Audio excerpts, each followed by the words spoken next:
Hello everyone, once again welcome on the Pahal classes VNS के Pahal class के इस platform पे आपका स्वागत है। आज का मेरा लेक्चर आधारित है neo classical neo liberal institutionalist approach to the study of international relation. पिछले लेक्चर वीडियो में हम लोग शुरुआत तो किए थे कि नियो लिबरल इंस्टीट्यूशनलिस्ट अप्रोच को, लेकिन उसमें कहानी कुछ और हो गई थी। आज उस कहानी को अंजाम तक पहुंचाएंगे। तो अपनी क्लास को स्टार्ट करते हैं। नियो लिबरल इंस्टीट्यूशनलिस्ट अप्रोच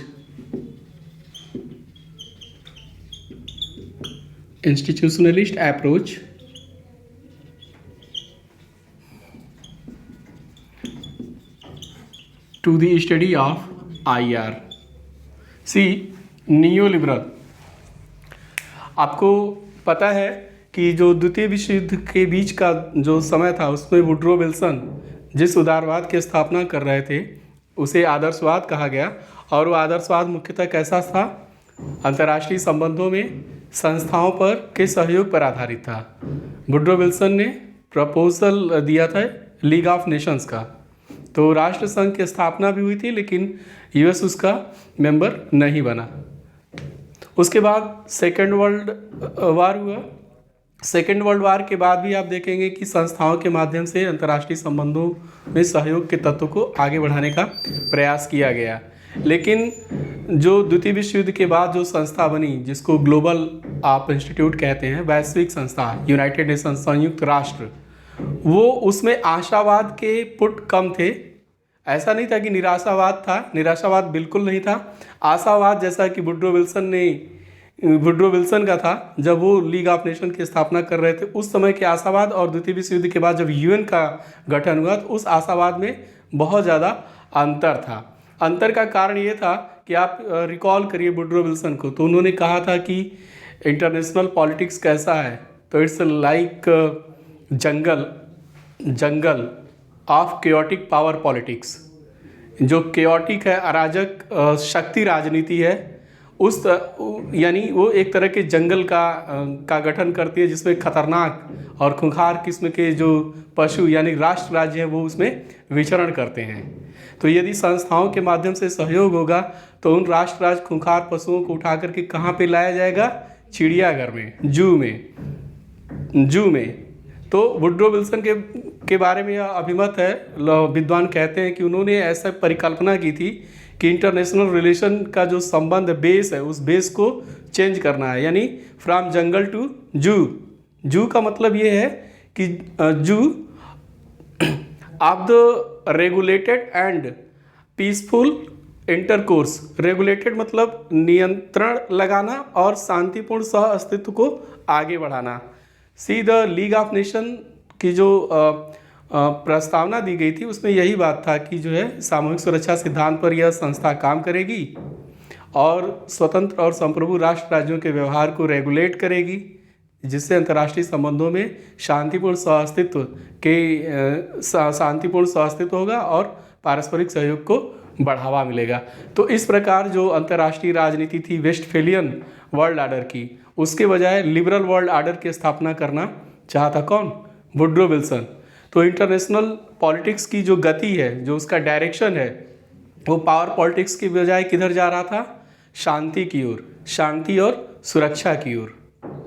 तो ये परिकल्पना था वुड्रो विल्सन का कि from jungle of chaotic power politics to zoo of the regulated and peaceful intercourse. तो इस तरह की जो आशावाद थी द्वितीय विश्व युद्ध जब शुरू के बाद जब यूएन बना तो उस तरह की आशावाद खत्म हो गई थी। हाँ, अब जो नियो लिबरल नव उदारवाद आया, संस्थावादी उदारवाद, वो पहले के उदारवाद से जो संस्थात्मक उदारवाद था वुड्रो विल्सन या दूसरे विचारकों का, उन उदारवाद से ये थोड़ा कम आशावादी था और ये काफ़ी सतर्क था। सतर्क इसलिए था कि यथार्थवाद की जो एक प्राइम मान्यता है कि इंटरनेशनल पॉलिटिक्स से संघर्ष को कभी भी समाप्त नहीं किया जा सकता, उसको नव उदारवादियों ने एक्सेप्ट कर लिया। यानी कि आप एक आदर्श व्यवस्था की स्थापना नहीं कर सकते। जो व्यवस्था चल रही है as it is, Westphalian world order, उसको चलने दीजिए और उस व्यवस्था के साथ क्या करना है, आपको एकोमोडेट करना है, आपको समायोजित सामंजस्य उसके साथ बिठाना है। तो आदर्शवाद के तत्व को छोड़ दिया गया। अब फिर उसके बाद आप देखेंगे 70 का जो डिकेड आता है, 70 का दशक, तो उसमें जो नियो रियलिस्ट हैं, स्ट्रक्चरल रियलिस्ट, केनेथ वार्ड्स, वो बोलते हैं कि structure of the international system is anarchical. तो उनके इस मान्यता को नियो लिबरल इंस्टीट्यूशनलिस्ट स्वीकार कर लेते हैं कि यस, इंटरनेशनल सिस्टम की जो स्ट्रक्चर है उस स्ट्रक्चर में एनार्की है। एनार्की कहने का मतलब ये है कि अब्सेंस ऑफ वर्ल्ड गवर्नमेंट, ऐसी कोई संस्था या सुप्रीम अथॉरिटी नहीं है, सरकारों के ऊपर कोई सर्वोच्च सरकार नहीं है जो स्वतंत्र और संप्रभु सरकारों के व्यवहार को रेगुलेट कर सके। तो उन्होंने मान लिया। तो आप देखेंगे कि जो नियो लिबरल इंस्टीट्यूशनलिस्ट हैं उनके लिए प्रॉब्लम ऑफ एनार्की की जो मीनिंग है वो कुछ और है, और जो नियो रियलिस्ट हैं उनके लिए जो एनार्की है उसका मतलब कुछ और है। जैसे देखिए, जो नियो रियलिस्ट हैं वो एनार्की की मीनिंग क्या लगाते हैं, एनार्की समझ रहे हैं ना, नव यथार्थवादी। हाँ, एनार्की का मतलब क्या लगाते हैं, मीनिंग कहते हैं कि एनार्की का मतलब है problem of security and lack of police force. Lack of police force का मतलब आप समझ रहे हैं, सुप्रीम अथॉरिटी यानी वर्ल्ड गवर्नमेंट, इसका क्या है, अभाव है। और क्या है, प्रॉब्लम ऑफ सिक्योरिटी है। सिक्योरिटी का भाव यहाँ पे है, सिक्योरिटी डायलेमा से है, सिक्योरिटी डायलेमा, सुरक्षा दुविधा। ये एनार्की का जो नव यथार्थवादी है, एनार्की का मतलब ये लगाते हैं। लेकिन जो नियो लिबरल हैं, नियो लिबरल इंस्टीट्यूशनलिस्ट, उनके लिए एनार्की का क्या मतलब है, वो एनार्की का दूसरा मतलब लगाते हैं। उनके लिए एनार्की का मतलब है प्रॉब्लम ऑफ चीटिंग और प्रॉब्लम ऑफ अनसर्टेनिटी।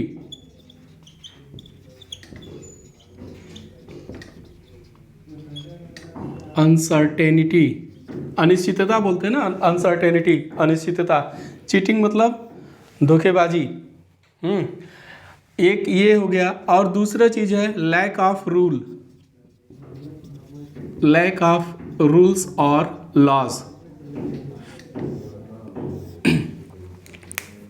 सही, जो नव उदारवादी संस्थावादी हैं उनके लिए अराजकता का मतलब है धोखेबाजी की समस्या या अनसर्टेनिटी की समस्या है, अनिश्चितता की। दूसरी समस्या क्या है, नियमों का अभाव या कानून का अभाव। यदि आप इंस्टीट्यूट होगा, संस्थाएं होंगी, तो संस्थाएं क्या करेंगी, चीटिंग की समस्या को दूर कर देंगी।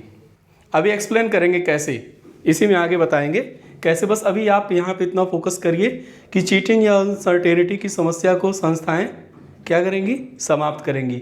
और संस्था है यानी वर्ल्ड गवर्नमेंट टाइप की है, तो फिर वो क्या करेगा, एक अथॉरिटी है ना, सुप्रीम अथॉरिटी, वो क्या करेगी, रूल्स या लॉज को इन्फोर्स कराएगी, उसे लागू कराएगी। तो आपने देखा नियो लिबरल इंस्टीट्यूशनलिस्ट जो हैं, नव यथार्थवादियों के जो एनार्की का कॉन्सेप्ट है कि इंटरनेशनल सिस्टम में एनार्की प्रिवेल कर रहा है, उस तत्व को, उस फैक्ट को इन्होंने एक्सेप्ट कर लिया। लेकिन थोड़ा सा अंतर है। ग्रीको, आप याद करिए जोसेफ ग्रीको के बारे में उस पर जो लेक्चर हमारा चल रहा था, तो उसमें मैंने बताया था कि नियो लिबरल इंस्टीट्यूशनलिस्ट के ऊपर जोसेफ ग्रीको क्या करते हैं, काउंटर अटैक करते हैं। ग्रीको ने कहा था कि एनार्की का मतलब ये नहीं है प्रॉब्लम ऑफ चीटिंग या लैक ऑफ रूल्स और लॉज, बल्कि एनार्की का ट्रू इम्प्लीकेशन क्या है, problem of security dilemma and lack of police force. इसमें क्या है कि यदि संस्थाओं के माध्यम से सहयोग होगा तो एब्सोल्यूट गेन की प्राप्ति होगी, यानी सभी पार्टिसिपेंट को कुछ न कुछ गेन होगा। A game like non zero sum game. इसमें क्या है, इसमें एब्सोल्यूट गेन ही नहीं, रिलेटिव गेन, स्टेट्स क्या करते हैं, अपने पावर पोजीशन को हमेशा कैलकुलेट करते हैं कि कहीं ऐसा तो नहीं हम कोऑपरेट कर रहे हैं तो जो है सापेक्षिक तौर से लाभ जो है किसी और को मिल रहा है।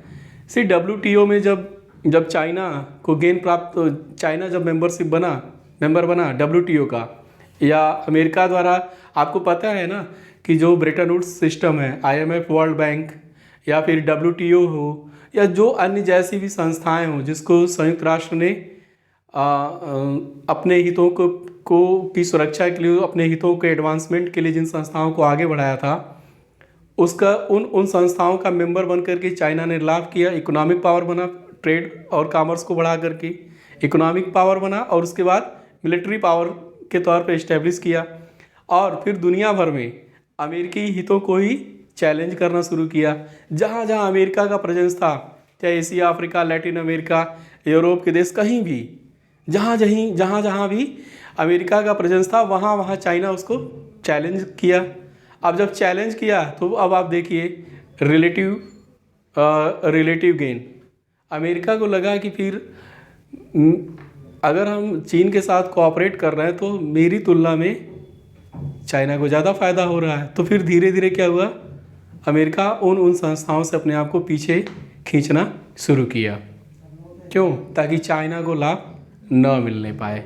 अभी हेजेमोनिक स्टेबिलिटी थ्योरी का कहना ही है कि जो रिजीम है या जो संस्थाएं हैं वो काम तभी करती हैं जब उसके पीछे किसी हेजेमोनिक पावर का क्या हो, सपोर्ट हो। बिना हेजेमोनिक पावर के सपोर्ट के संस्थाएं काम नहीं कर सकती। तो वापस आते हैं जो प्रारंभिक लिबरल इंस्टीट्यूशनलिस्ट था और उसके बाद जो लेटर डेवलपमेंट हुआ नव उदारवादी संस्थावादियों तक। इसमें आप ध्यान दीजिएगा, एक कड़ी है बीच की कि जो उदारवादी संस्थावादी हैं उनके लिए संस्थाएं सिर्फ कागज़ के टुकड़े मात्र नहीं है कि स्क्रैप्स ऑफ पेपर है, जैसा कि यथार्थवादी कहते हैं, जो नियो रियलिस्ट हैं कहते हैं कि संस्थाएं या संगठन क्या है, महज कागज़ के टुकड़े हैं। ऐसा नहीं है। संस्थावादियों के लिए संस्थाएं बढ़ कर के हैं, उनका इम्पोर्टेंस है, क्योंकि संस्थाएं कोऑपरेट को एब्सोल्यूट गेन की ओर ले जाती हैं। तो कभी भी संस्थाओं का महत्व संस्थावादियों के लिए तो नहीं हो सकता। यदि कम ही हो जाए तो फिर संस्थावादी नहीं कहलाएंगे, ये प्रॉब्लम हो जाएगी ना। इसीलिए इस चीज़ का ध्यान रखिएगा। अब आप एक बात समझना है यहाँ पे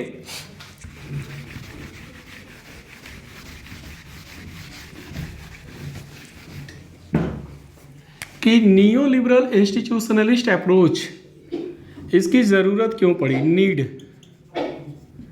नीड क्यों पड़ी। प्रारंभिक तो संस्थावादी था ही, फिर इसकी ज़रूरत क्यों पड़ी। तो 1970s के डिकेड में, दशक बोलते हैं ना इसको, डिकेड, 1970 के दशक में जो लिबरल इंस्टीट्यूशनलिस्ट था उसको चैलेंज मिला, उसकी जो मान्यताएं थी उसको चैलेंज मिला। चैलेंज दिया हेजेमोनिक स्टेबिलिटी थ्योरी वालों ने।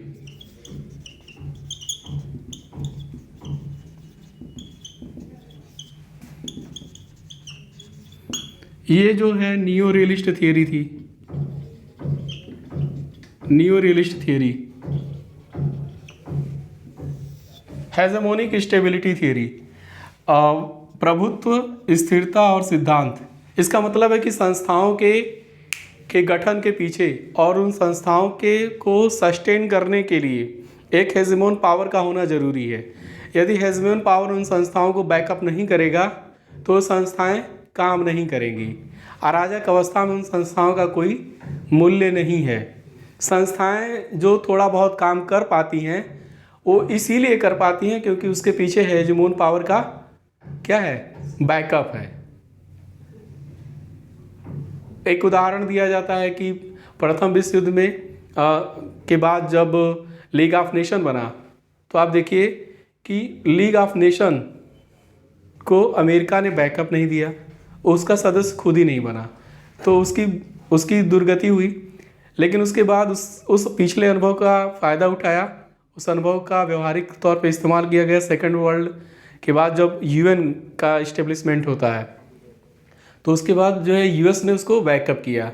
ब्रेटन वुड्स संस्थाओं को बैकअप किया, गैट की व्यवस्थाओं को बैकअप किया, किया कि नहीं किया, WTO को बैकअप किया। तो जो हेजेमोनिक स्टेबिलिटी थियरी है वो ये कह रही है कि संस्थाओं का अस्तित्व तभी तक पॉसिबल है जब तक कि उसको हेजेमोनिक पावर उसे बैकअप देगा। अगर ऐसा नहीं है तो जैसा कि संस्थावादी कह रहे हैं, उदारवादी संस्थावादी की संस्थाएं अपने आप में सहयोग की गारंटी हैं, का अपने आप में सहयोग की गारंटी नहीं है। अब जब इसको चैलेंज मिला, एक यहाँ से मिला, हेजेमोनिक स्टेबिलिटी थियरी ने दिया, किसको, लिबरल इंस्टीट्यूशनलिस्ट को। आपको याद होगा कि 1979 में ये थियरी ऑफ इंटरनेशनल पॉलिटिक्स किसकी पुस्तक है? बड़ी फेमस पुस्तक है, यस, केनेथ वाल्ट्स।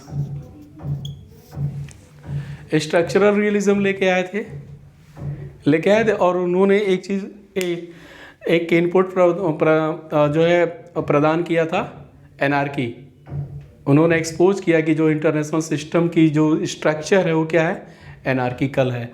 तो उस एनार्किकल अवस्था में आप थोड़ा सा केनेथ वाल्ट्स को पूरा रिकॉल करिए, तो उन्होंने कहा कि जो इंटरनेशनल ऑर्डर है या वर्ल्ड ऑर्डर है वो बनता कैसे है।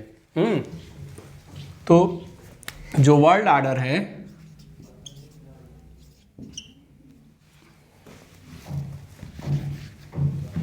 अभी आप समझिए इंटरनेशनल सिस्टम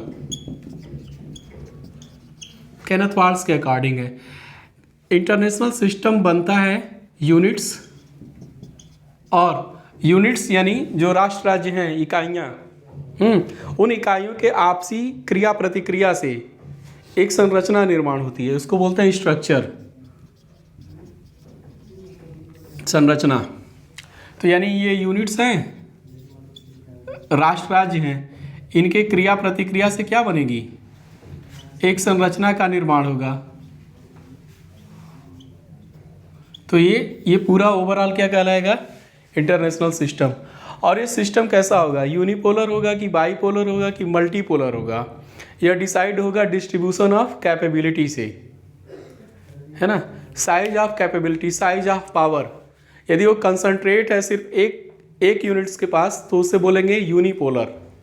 यदि वो पावर जो है, जो मैग्नीट्यूड ऑफ पावर है, वो पावर जो है डिस्ट्रीब्यूट है दो पावर्स के बीच में, तो वर्ल्ड ऑर्डर कैसा होगा, बाईपोलर। और यदि वो 3, 4, 5 बड़े शक्तियों के बीच में यदि वो पावर डिसेंट्रलाइज्ड है, वितरित है, तो वो वर्ल्ड ऑर्डर कैसा होगा, मल्टीपोलर, बहुध्रुवी विश्व व्यवस्था है कहलाएगी। तो इसमें आप देखिए, यह जो शीत युद्ध के दौर में 1945 से लेकर के 1990 तक जो वर्ल्ड ऑर्डर था, वर्ल्ड ऑर्डर वो कैसा था, बाईपोलर, ठीक है, बाईपोलर था ना। इसका मतलब है कि एक तरफ नाटो है, दूसरी तरफ यूएसएसआर है, सॉरी वार्सा पैक्ट, एक तरफ यूएस है, दूसरी तरफ यूएसएसआर है ना, अमेरिका और सोवियत संघ, नाटो और वार्सा पैक्ट, शक्ति संतुलन है। और व्यवहार में वो शक्ति संतुलन कैसे आधारित था, डिटरेंस ऑफ पावर या बैलेंस ऑफ टेरर, जो परमाणु बम थे दोनों महाशक्तियों के पास। तो एक तरह से स्थिरता थी कि नहीं थी। तो देखिए, जो नव यथार्थवादी हैं उनका ये आर्गुमेंट था कि जो संस्थाएं काम कर रही हैं, पहला एनार्किकल स्ट्रक्चरल कंडीशन में, जो एनवायरनमेंट है, structure of the international system क्या है, एनार्की है। और दूसरा, अब एनार्की है तो उसका इम्प्लीकेशन संस्थाओं पे क्यों है, जैसे कि नव उदारवादी संस्थावादियों का एक कहना था कि संस्थाएं, नव उदारवादी संस्था नहीं, उदारवादी संस्थावादियों का कहना था कि संस्थाएं अपने आप में जो है कोऑपरेशन करने की ओर ले जाती हैं, यानी सहयोग की गारंटी प्रदान करती अपने आप में। तो कहा ऐसा नहीं है। केनेथ वाल्ट्स उसको एक्सपोज कर रहे हैं, बता रहे हैं कि ऐसा नहीं है। संस्थाएं इसलिए काम कर रही हैं क्योंकि बाईपोलर वर्ल्ड ऑर्डर है, और बाईपोलर वर्ल्ड ऑर्डर में चूंकि बैलेंस ऑफ टेरर है इसलिए स्टेबिलिटी है। और इस स्टेबिलिटी और उसमें हेजेमोनिक वाले बता रहे थे ना कि उसको यूएस एक हेजेमोन का उसको बैकअप है, इस वजह से संस्थाएं काम कर पा रही हैं। इसका मतलब है कि जो लिबरल इंस्टीट्यूशनलिस्ट है, उदारवादी संस्थावादी है, उसके जो कोर आइडियाज़ है, उस कोर आइडियाज़ को नियो रियलिस्ट क्या कर रहे हैं, चैलेंज कर रहे हैं। अब जब चैलेंज करेंगे तो उसका काउंटर जवाब आएगा कि नहीं आएगा? देखिए कैसे आता है। और यहीं से नव उदारवादी संस्थावाद की शुरुआत हो रही है। एक अप्रोच जो है एकदम अलग अप्रोच बना। कैसे?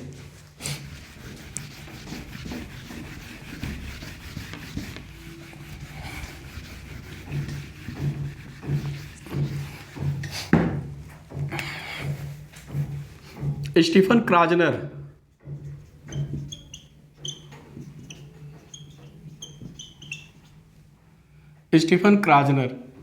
इनकी पुस्तक थी international regime.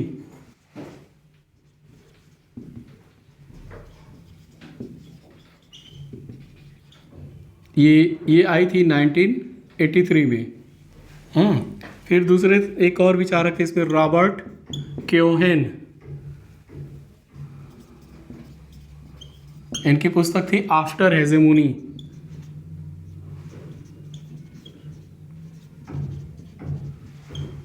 Cooperation and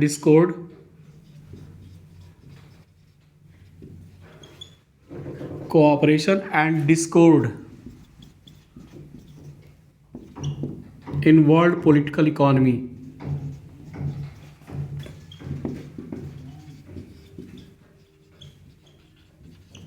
in 1984।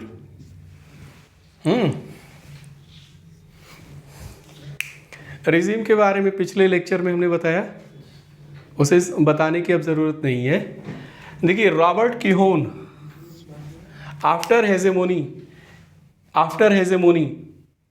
Cooperation का मतलब है सहयोग, डिस्कॉर्ड का मतलब जहाँ पे डिस लगे, कॉर्ड का मतलब कॉर्डियल यानी दिल से, संबंध कैसे होते हैं, दिल से निकलते हैं ना, कॉर्डियल रिलेशन।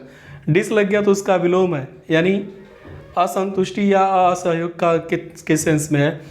विश्व राजनीतिक अर्थव्यवस्था, तो आफ्टर हेजेमोनी है cooperation and discord in world political economy. After hegemony, यदि हेजेमोन नहीं होगा तो सहयोग कैसे बढ़ेगा?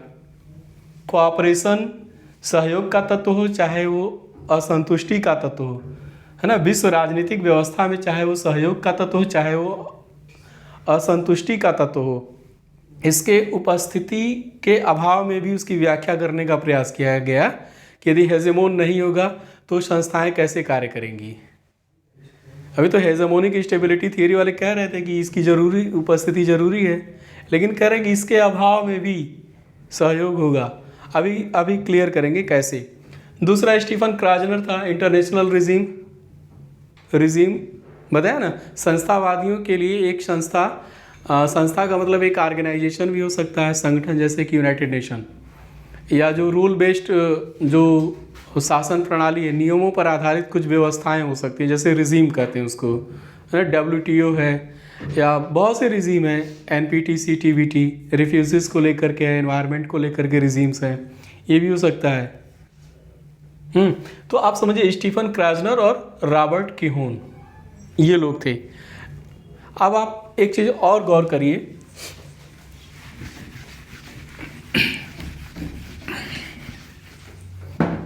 अभी आते हैं रॉबर्ट किहोन की बातों पे। आफ्टर हेजेमोनी उनकी जो पुस्तक है उस पे, ये पुस्तक इम्पॉर्टेंट है, पूछ लिया जाता है विविध प्रतियोगी परीक्षाओं में, इसलिए आप लोग इसे नोट करते भी रहिए। जो संस्थावादी हैं, उदारवादी संस्थावादी, नव उदारवादी संस्थावादी,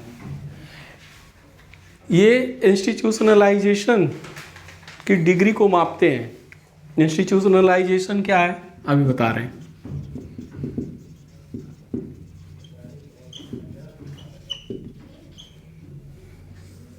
जैसे ही जेसन लगता है ना, करण, संस्थानीकरण, ग्लोबलाइजेशन, वैश्वीकरण, है ना। तो जैसे ही करण शब्द आता है या आइजेशन होता है, उसका मतलब उसमें एक प्रक्रिया है, प्रक्रिया एक प्रोसेस है। और प्रोसेस क्या होता है, स्टैटिक होता है कि डायनेमिक होता है? डायनेमिक होता है, यानी वो गतिशील प्रणाली प्रणाली हमेशा गतिशील होती हैं। यदि वो स्टैटिक हो जाए तो फिर वो प्रणाली कार्य करना बंद कर देगी। तो संस्थानीकरण की सीमा को डिग्री ऑफ इंस्टीट्यूशनलाइजेशन, यानी संस्थानीकरण की सीमा को माप करके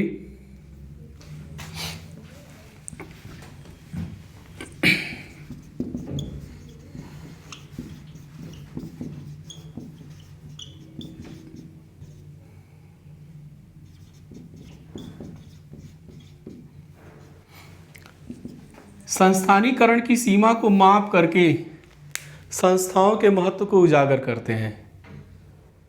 वो ये दिखाना चाह रहे हैं नव उदारवादी संस्थावादी कि यदि संस्थानीकरण की सीमा काफ़ी आगे निकल गई है तो इसका मतलब है कि संस्थाएं जो है अपने आप में सहयोग की गारंटी प्रदान कर सकते हैं। कैसे?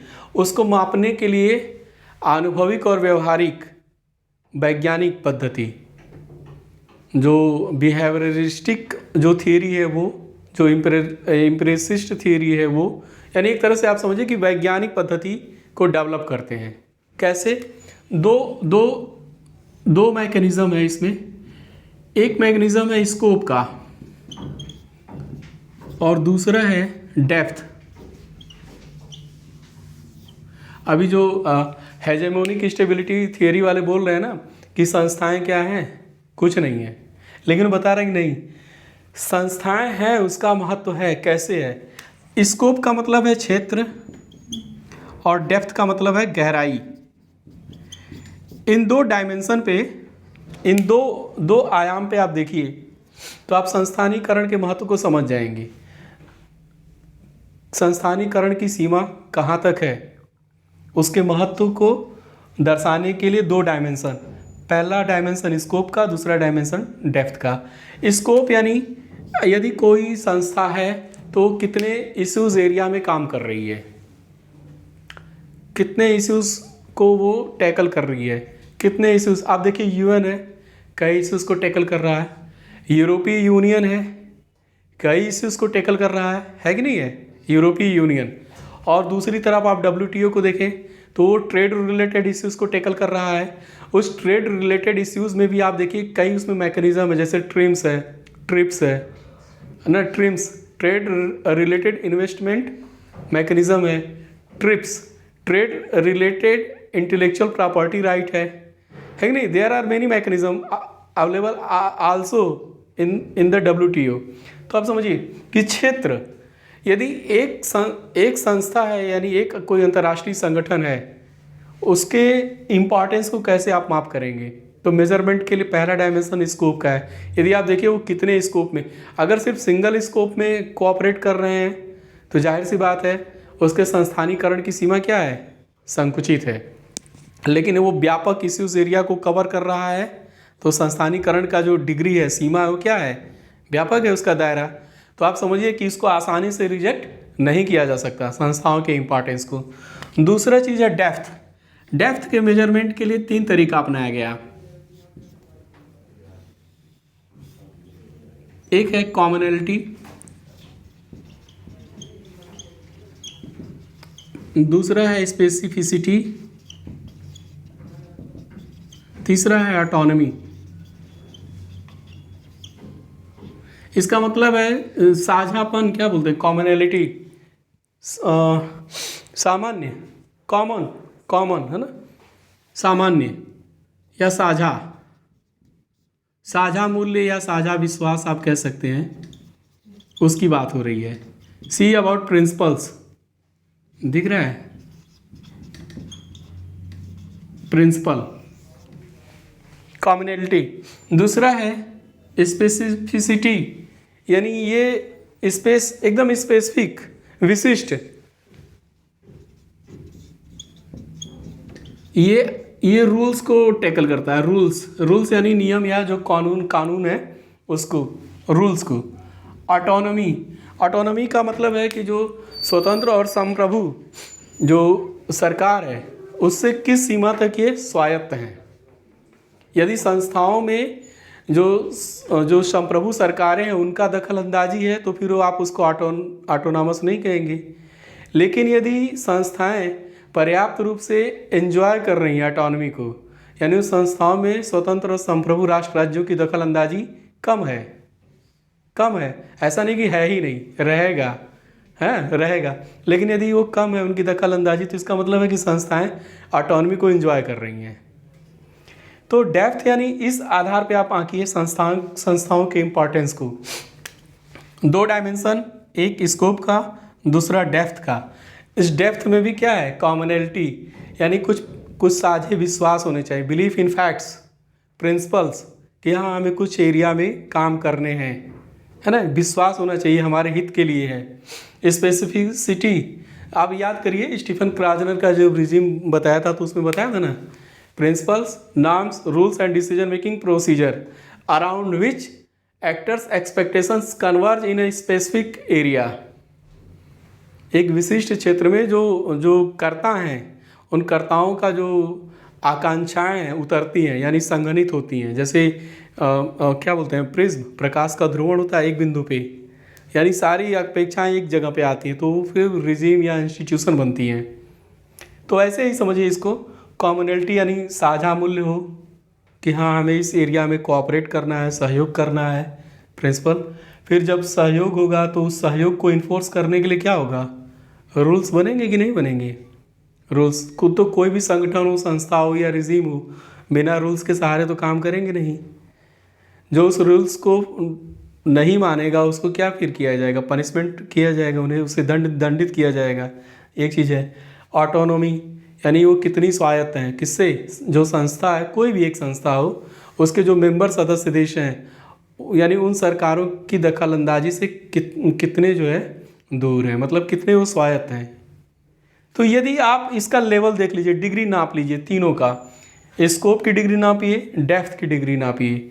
यदि गहराई है ना, और डेप्थ का मतलब सहयोग में गहराई है, और स्कोप का मतलब जो इश्यूज एरिया है वो काफ़ी व्यापक है। तो अब आप बताइए संस्थाएं सहयोग की ओर ले जाएंगी कि नहीं ले जाएंगी। उसके लिए हेजेमोन का होना जरूरी है, हेजेमोनिक पावर का होना जरूरी है, नहीं जरूरी है ना। तो इस तरीके से चीज़ें बढ़ रही थी। अच्छा, इसको व्यवहारिक तरीके से भी समझने की कोशिश किया जाए, जो प्रैक्टिकल ग्राउंड पे।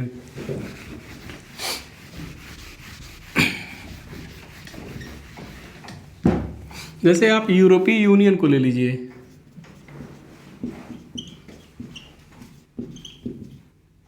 यूरोपीय यूनियन EU है ना, यूरोपीय संघ। इसमें आप जरा इंस्टीट्यूशनलाइजेशन, संस्थानीकरण की सीमा को मापने का प्रयास करिए।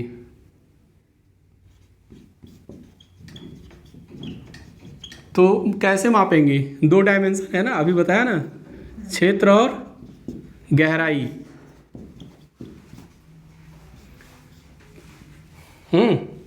EU देखिए कितना इम्पोर्टेंस है, इसका महत्व है कि नहीं है, या सुपरफिशियल है, सतही है, या सच में इसका वजूद है, यानी ये ठोस काम कर रहा है सहयोग के लिए। आप समझिए यूरोपीय यूनियन यानी यूरोपीय देशों का एकीकरण है। आप याद करिए जो इंटरडिपेंडेंसी है वो धीरे धीरे क्या होती है, नियो फंक्शनल थियरी से आते हैं कॉम्प्लेक्स इंटरडिपेंडेंसी की ओर जा रही है, निर्भरता एक दूसरे की बढ़ रही है, म्यूचुअल डिपेंडेंसी। तो फिर आप यूरोपीय यूनियन का फॉर्मेशन शुरू हुआ, उसके बाद उसकी जो है फॉर्मेशन की प्रक्रिया आगे निकली, और लास्ट में क्या हुआ, पॉलिटिकल इंटीग्रेशन हुआ ना।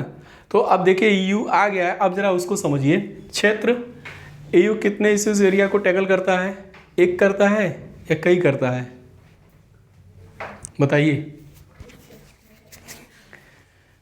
क्या करता है EU जो क्षेत्र, जो स्कोप, कितने स्कोप पे काम करता है, कितने क्षेत्रों में काम करता है। आप देखिए साझा नीतियां बनाने लगा है यूरोपीय यूनियन, कृषि से रिलेटेड साझा नीतियाँ, उद्योग से रिलेटेड साझा नीतियाँ बना रहा है कि नहीं बना रहा है? साझा नीतियाँ ये डेप्थ की बात आ गई है। अभी डेप्थ में बाद में आते हैं। क्षेत्र देखिए, मतलब कि यूरोपीय यूनियन के जो सदस्य राष्ट्र हैं वो कई क्षेत्रों में मिलकर के सहयोग को आगे बढ़ा रहे हैं। स्कोप के डायमेंशन पे क्या है? ब्रॉड है, कई इशूज एरिया को कवर किया गया है। डेप्थ, गहराई के स्तर पे आप देखिए, डेप्थ के स्तर पे तो आपको दिखेगा दो तीन चीज़ें दिखेगी उसमें। पहला चीज़ तो ये दिखेगा कि साझा नीतियाँ बन रही हैं। यूरोपीय यूनियन के सदस्य देश, चाहे वो साझा कृषि नीति हो, चाहे वो साझा उद्योग नीति हो, बना रहे हैं, साझा तरीके से बना रहे हैं। और ये कब होगा अभी बताऊंगा। फिर आप देखिए, आर्थिक क्षेत्र में एक सिंगल मार्केट को डेवलप किए हैं, साझा बाजार, ट्रेड कॉमर्स या इकोनॉमिक एक्टिविटीज़ को लेकर के साझा बाजार तक पहुंच गए हैं। डेप्थ देखिए बढ़ रहा है कि नहीं बढ़ रहा है?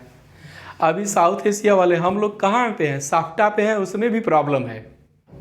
और ये लोग कहाँ पहुँच गए हैं? कॉमन मार्केट एग्रीमेंट से आगे बढ़ कर के कहाँ पहुँच गए? इकोनॉमिक यूनियन एग्रीमेंट तक। डेप्थ को मेजरमेंट करने का तरीका बताया था ना, एक पीटीए था, प्रिफरेंशियल ट्रेड एग्रीमेंट। डेप्थ सहयोग और गहराई में उतरेगा तो क्या होगा? एफटीए होगा, फ्री ट्रेड एग्रीमेंट। सहयोग और यदि गहराई में उतर रहा है तो फिर क्या होगा? कस्टम यूनियन एग्रीमेंट, सी। सहयोग और गहराई में उतरेगा तो फिर क्या होगा? Common market agreement. और सहयोग यदि और डेप्थ में पहुंच गया तो फिर क्या हो जाएगा? Economic union agreement. ठीक है, बताया था, इसको बता चुका हूँ ना, इसको एलेबोरेट करने की, री एक्सप्लेनेशन की ज़रूरत नहीं है। आप समझिए, डेप्थ यानी आंतरिक व्यापार पर सीमा शुल्क को कम करने पर सहमति हो जाए, फिर आंतरिक व्यापार पर सीमा शुल्क को शून्य करने पर सहमति बने। फिर आप देखिए, आंतरिक व्यापार पर सीमा शुल्क शून्य हो जाए, लेकिन बाह्य क्षेत्र के व्यापार पर क्या हो? एक समान सीमा शुल्क हो। सहयोग का डेप्थ बढ़ रहा है। इसमें देखिए, ये वाला तो हो ही हो, साथ में साथ ये क्या हो? आंतरिक क्षेत्र में कारक सेवाओं की गतिशीलता भी बढ़ जाए। डेप्थ कितना उतर रहा है। फिर उसके बाद आप देखिए, पॉलिटिकल इंटीग्रेशन की ओर जा रहे हैं ना, एकीकरण, यानी सरकारों के बीच में नीतिगत समन्वय। एक सरकार नहीं, सरकारों के बीच में नीतिगत समन्वय। डेप्थ का लेवल कितना हाई हो गया। तो अगर आप जरा मेजरमेंट करिए यूरोपीय संघ को, कसौटी पे खरा उतर रहा संस्थानिकरण की सीमा, यानी स्कोप और डेप्थ दोनों ही डायमेंशन पे आप उसको कसेंगे तो सहयोग काफ़ी ज़्यादा देखने को मिल रहा है। अब इसमें बताइए, हेजेमोन की कहाँ ज़रूरत है?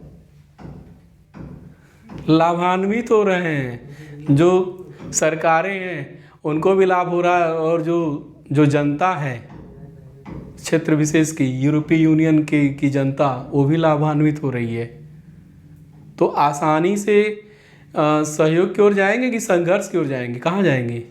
सहयोग की ओर जाएंगे, है कि नहीं है? इतना पर नहीं है अभी। और प्रॉब्लम आती है इसमें। न्यू लिबरल इंस्टीट्यूशनलिज्म के सामने एक और समस्या खड़ी होती है। अभी बताया ना, ये अभी तो 1983 में कौन है? क्राइजनर। 84 में कौन है?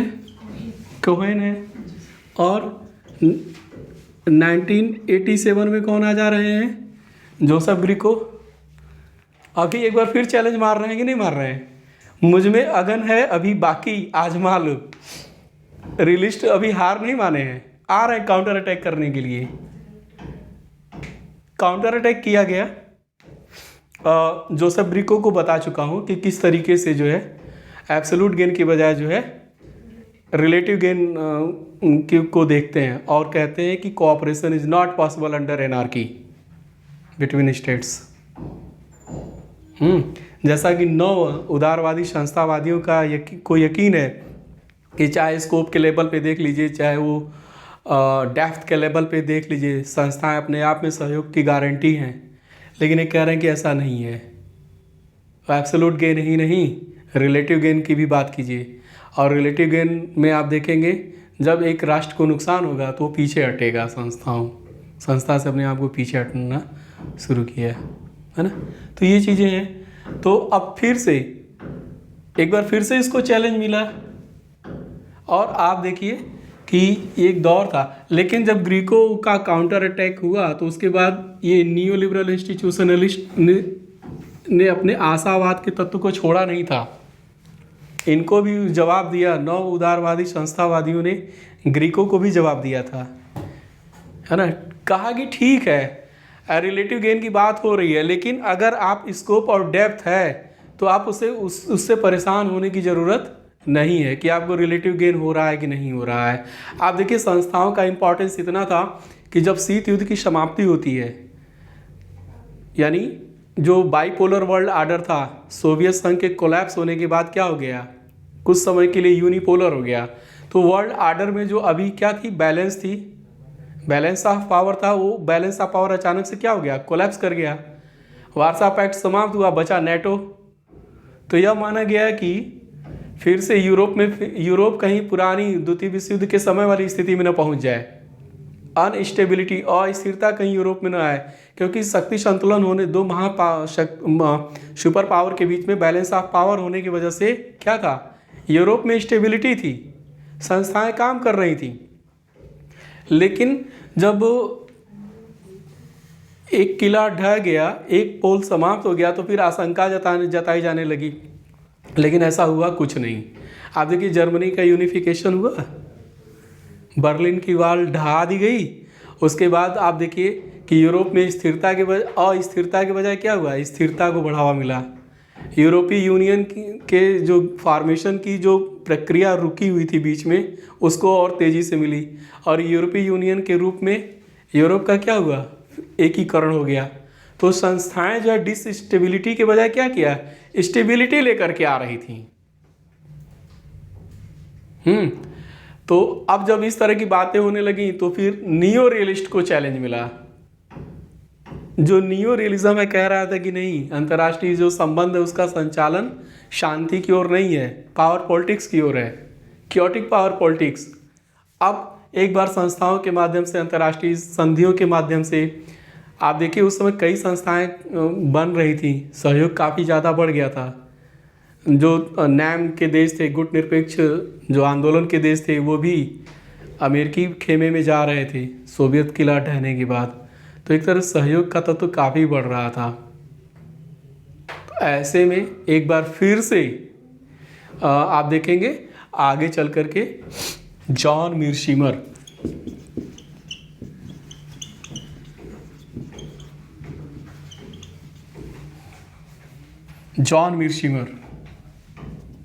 द ट्रेजेडी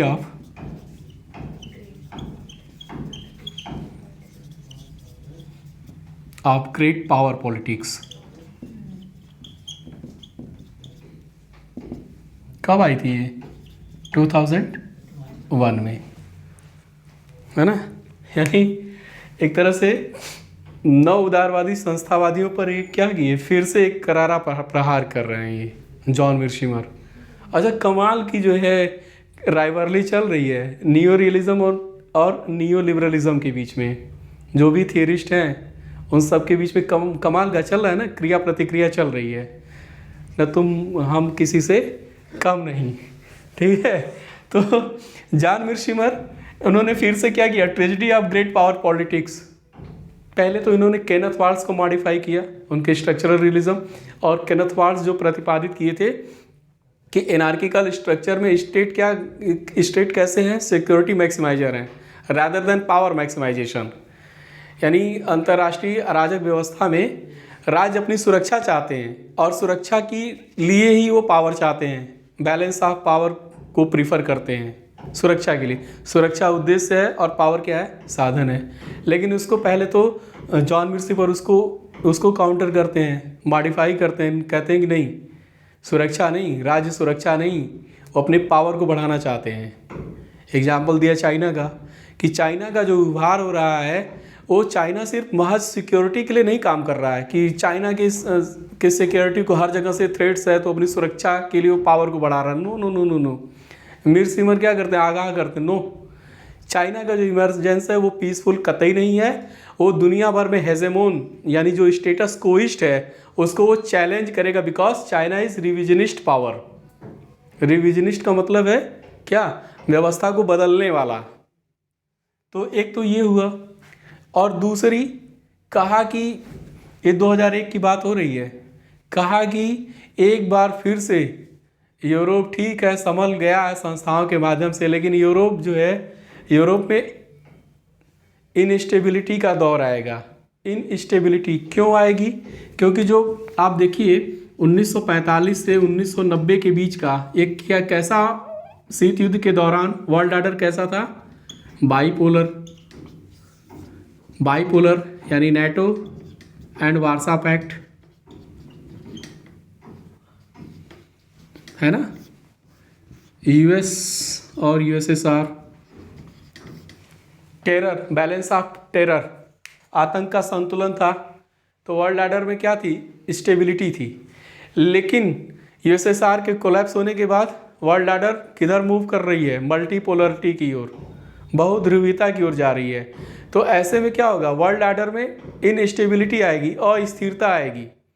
तो जब अस्थिरता आएगी तो फिर संस्थाओं का महत्व कम होगा। संस्थाओं का महत्व क्या होगा, कम होगा। तो उसको काउंटर करने के लिए रॉबर्ट किहोन एक बार फिर आते हैं अपनी नई पुस्तक के साथ।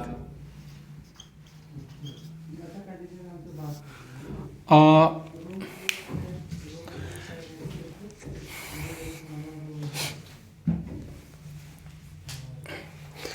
जॉन मिर्सिमर, एक चीज़ और, किहोन से पहले थोड़ा सा जॉन मिर्सिमर में एक चीज़ और आप देखेंगे।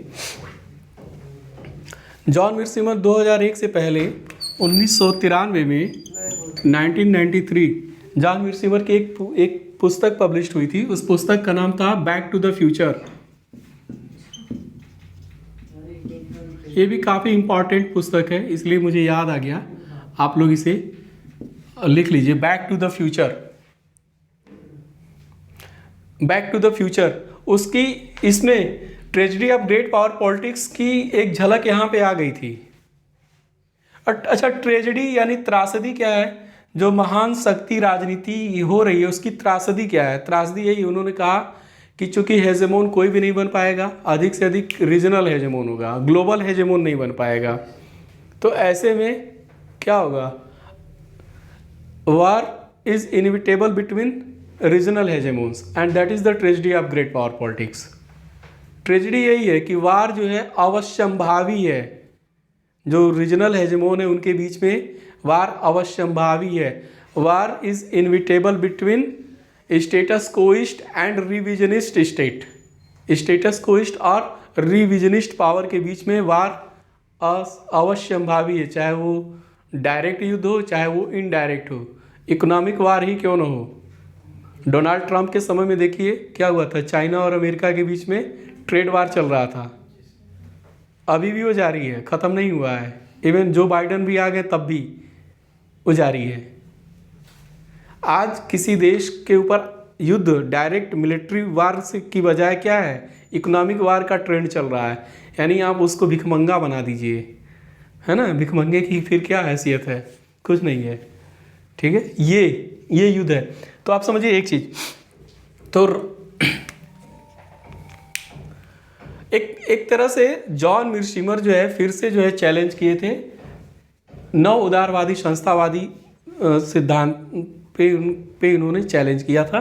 तो रॉबर्ट किहोन फिर से आते हैं 2003 में, एक पुस्तक लेके आते हैं। वो उस पुस्तक में यह प्रतिपादित करते हैं कि संस्थाएं जो है किस तरह से सहयोग को आगे बढ़ाती हैं। उन्होंने और कंसेप्चुअल क्लैरिटी लेकर आए रॉबर्ट किहोन। कंसेप्चुअल क्लैरिटी, वो कंसेप्चुअल क्लैरिटी समझना बहुत ज़रूरी है।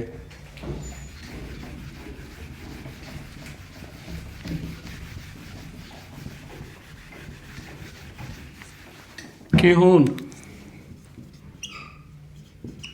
रॉबर्ट किहोन, क्या कंसेप्चुअल क्लैरिटी लेकर आए थे?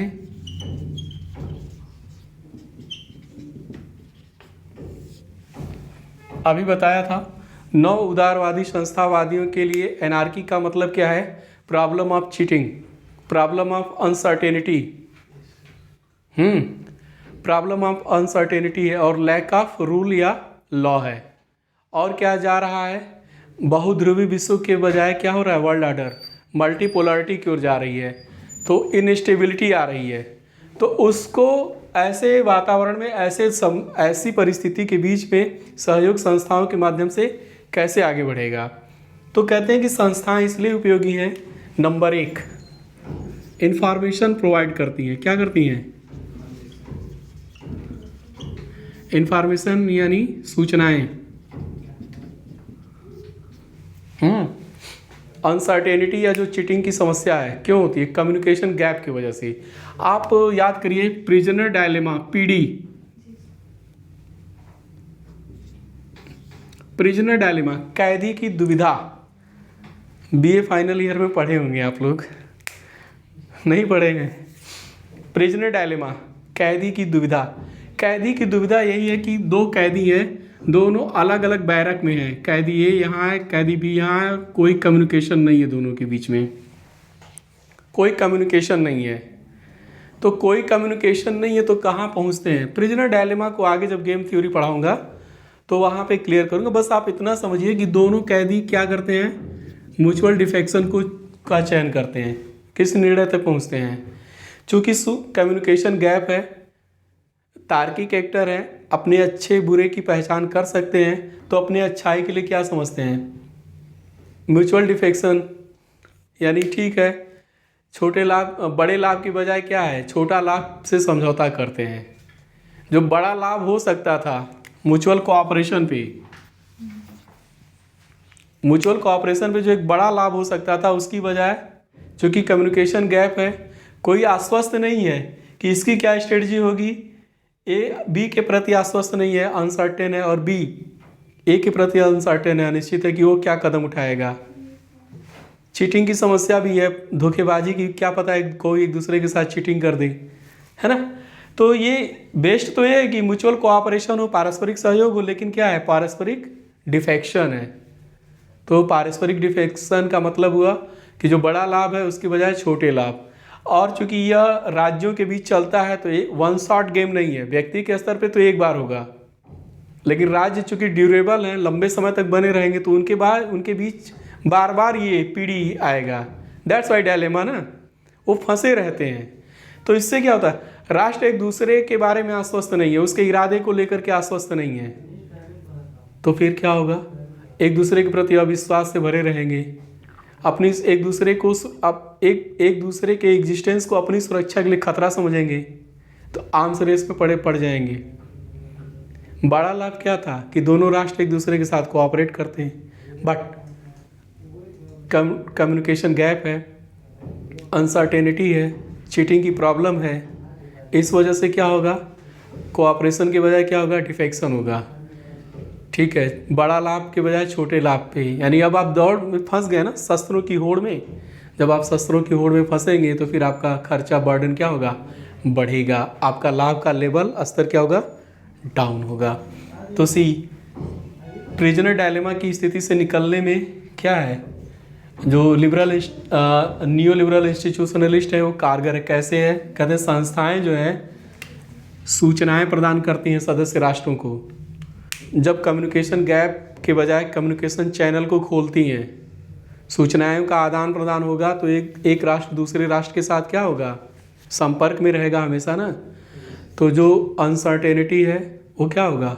दूर होगा। दूसरा क्या है? संस्थाएं जो है फोरम प्रदान करती हैं। एक फोरम है, फोरम यानी प्लेटफॉर्म, यानी कि जो सदस्य राष्ट्र हैं उनके बीच में कोई मतभेद हो रहा है तो वो संस्थाएं संगठन में आएंगे, बैठेंगे, बातचीत करेंगे, एक दूसरे के साथ नेगोशिएट करेंगे, वार्ताएं करेंगे, सौदेबाजी करेंगे, कंपनसेट करेंगे और अपने पे ऑफ को बढ़ाने का प्रयास करेंगे। तो आप समझिए कि अगर यूरोपीय यूनियन को ही देख लीजिए थोड़ी देर के लिए, यूरोपीय यूनियन, तो उसमें आप देखेंगे यूरोपियन काउंसिल है, यूरोपियन काउंसिल है, यूरोपियन कमीशन है कि नहीं है, यूरोपियन पार्लियामेंट है, ये क्या है, फोरा है ना। यानी कोई समस्या हो रही है तो आप आइए मिल बैठ करके बातचीत करिए, उसका समाधान लाइए। निगोसिएशन स्किल आपके पास हो, आप जो है कोऑपरेट करिए। तो संस्थाएं किस तरह से यूज़फुल, कारगर है कि नहीं है। तो ये जो है कॉन्फ्लिक्ट के बजाय क्या है, कोऑपरेशन को बढ़ावा देने वाली हैं। और इनस्टेबिलिटी है, व्यवहार में यह देखा गया है कि मल्टीपोलरिटी के बावजूद विश्व का संचालन बहुध्रुवीता, जो विश्व व्यवस्था है उसका संचालन बहुध्रुवीता की ओर है, लेकिन इसके बावजूद इनस्टेबिलिटी के बजाय क्या हो रहा है, स्टेबिलिटी आ रही है। स्टेबिलिटी कैसे आ रही है, संस्थाओं की वजह से। अगर संस्थाएं नहीं रहती तो सच में अस्थिरता का दौर शुरू होता। तो क्योन ने रीस्टैब्लिश किया किसको, न्यू लिबरल इंस्टीट्यूशनलिस्ट अप्रोच को एक बार फिर से। तो आई होप कि इन ब्रीफ ही कहेंगे, बहुत ज़्यादा डिटेल तो नहीं है। ब्रीफ में आपको नव उदारवादी संस्थावादी उपागम, जो अंतर्राष्ट्रीय संबंधों के अध्ययन का ये उपागम है, ये समझ में आया है। आपकी एक समझ विकसित हुई होगी अंतर्राष्ट्रीय संबंधों की जो विविध घटनाएं हैं, उन घटनाओं को समझने में। इसी उम्मीद के साथ आज का लेक्चर हम यही समाप्त करते हैं। और हाँ, नेक्स्ट लेक्चर वीडियो में हम मिलेंगे और बात करेंगे जो रिपब्लिकन लिबरलिज्म है उस पर। लिबरलिज्म का ही न्यू लिबरलिज्म का एक वेरिएंट है रिपब्लिकन लिबरलिज्म, गणतंत्रात्मक उदारवाद। उसके बाद उदारवाद पे हमारा लेक्चर पूरा समाप्त हो जाएगा। फिर उसके बाद एक अलग टॉपिक शुरू करेंगे। तो आज का लेक्चर हम यहीं पे समाप्त करते हैं। Thank you.